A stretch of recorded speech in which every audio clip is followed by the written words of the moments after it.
और सांस्कृतिक प्रगति का प्रेरणा स्रोत रहा है।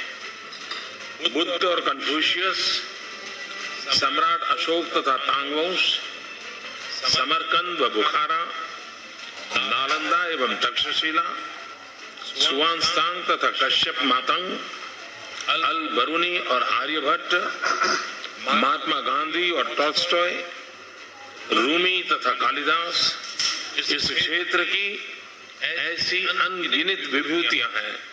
पूरी मानवता को गंगा और वोल्गा की तरह सींचा है। हमारी साझा विरासत के इन फूलों की खुशबू हर जगह फैल सकी क्योंकि हजारों साल पहले हमारे पूर्वजों ने भौगोलिक बाधाओं को संपर्क और सहयोग के सेतु से पार दिया। आज हम फिर एक ऐसे मुकाम पर हैं जहां भौतिक और डिजिटल कनेक्टिविटी भूगोल की परिभाषा बदल रही है। इसलिए विशेषकर एससीओ क्षेत्र में हमारे पड़ोसियों के साथ कनेक्टिविटी भारत की प्राथमिकता है। हम ऐसे नए कनेक्टिविटी प्रोजेक्ट का स्वागत करते हैं जो समावेशी, सस्टेनेबल और पारदर्शी हो और जो देशों की संप्रभुता और क्षेत्रीय अखंडता का सम्मान करे। इस क्षेत्र में कनेक्टिविटी के लिए हमारी प्रतिबद्धता international north south transport corridor, Chabahar port का विकास और अशगाबाद एग्रीमेंट जैसे विशिष्ट प्रोजेक्ट्स में हमारी सक्रिय सहभागिता में दिखाई देती है। हमारे क्षेत्र का इतिहास गवाह है कि कनेक्टिविटी का अर्थ सिर्फ भौतिक संपर्क नहीं होता, उसको मानवीय पक्ष भी उतने ही महत्वपूर्ण होते हैं। इसलिए पीपल टू पीपल संबंध और विचारों का आदान प्रदान भी हमारी उतनी ही प्राथमिकता होनी चाहिए। अतः एससीओ और कॉमन होम तथा डेज ऑफ ओपन डोर्स जैसी पहलों का हम स्वागत करते हैं। परस्पर बेहतर संपर्क के लिए चीन की अध्यक्षता में शुरू किए गए एससीओ फिल्म फेस्टिवल और एससीओ वर्ल्ड हेरिटेज एग्जीबिशन भी सराहनीय प्रयास है। भारत में विदेशी यात्रियों का केवल 6% एससीओ देशों से आता है। इसको आसानी से 2 गुना किया जा सकता है। हमारी साझा और संपन्न सांस्कृतिक विरासत के बारे में जागरूकता एससीओ देशों और भारत के बीच पर्यटन को बढ़ावा दे सकती है। अतः हम एक एससीओ फूड फेस्टिवल और साझा बुद्धिस्ट हेरिटेज की प्रदर्शनी का भारत में आयोजन करेंगे। भारत अपने विदेशी संबंधों में भी विकास के लिए सहयोग को प्राथमिकता देता रहा है।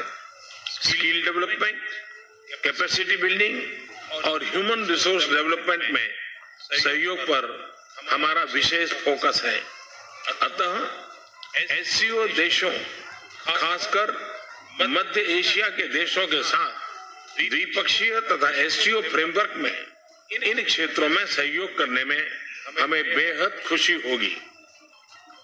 Organic farming, dairy and animal husbandry, soil testing, water conservation, agricultural education and agro processing, अच्छी, प्रभावी और सस्ती दवाओं, मेडिकल सुविधाओं, मेडिकल और वेलनेस टूरिज्म में भारत की क्षमता से लाभ, इंफॉर्मेशन टेक्नोलॉजी, फाइनेंस और मैनेजमेंट, स्पेस एप्लीकेशन जैसे रिसोर्स मैपिंग, नैनो सैटेलाइट्स बनाना और उन्हें इंडियन स्पेस व्हीकल के माध्यम से जोड़ना, और इसके लिए एससीओ देशों के यूनिवर्सिटी स्टूडेंट्स के साथ सहयोग, पेट्रोकेमिकल्स इंजीनियरिंग में एससीओ कंट्रीज के कार्मिकों का प्रशिक्षण तथा उन्नत एनवायरमेंट प्रोटेक्शन टेक्नोलॉजीज,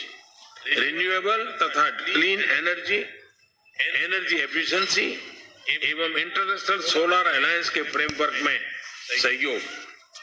एक्सेलेंसीज, मैं एक अन्य महत्वपूर्ण विषय को संक्षेप में स्पर्श करना चाहूंगा। अफगानिस्तान की स्थिति हमारे साझा क्षेत्र में अतिवाद और आतंकवाद के कुपरिणामों का एक दुर्भाग्यपूर्ण उदाहरण है। मैं आशा करता हूं कि राष्ट्रपति गनी ने जिस भावना से शांति के लिए एक बार फिर से साहसिक कदम उठाए हैं, उस भावना का सम्मान सभी पक्ष करेंगे। हम सबकी यह जिम्मेदारी है कि विगत में जिन कारणों से अफगानिस्तान की एकता, अखंडता, संप्रभुता, विविधता और लोकतंत्र पर आंच आई है, उन्हें न दोहराया जाए। एससीओ के तत्वाधान में अफगानिस्तान के लिए कॉन्टैक्ट ग्रुप में भारत सक्रिय भूमिका निभाएगा।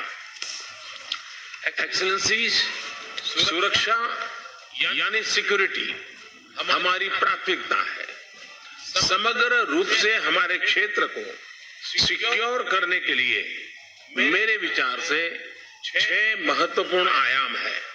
इनका संक्षिप्त रूप अंग्रेजी का शब्द सिक्योर यानी SECURE होता है।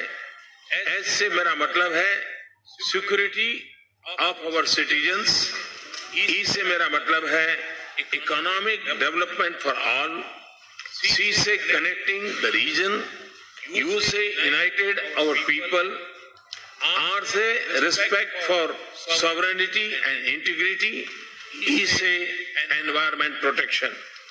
मैं मानता हूं कि इन दिशाओं में सार्थक सहयोग से ही हमारा एससीओ सही मायनों में सेफ एंड कनेक्टेड ऑर्गेनाइजेशन बन सकेगा।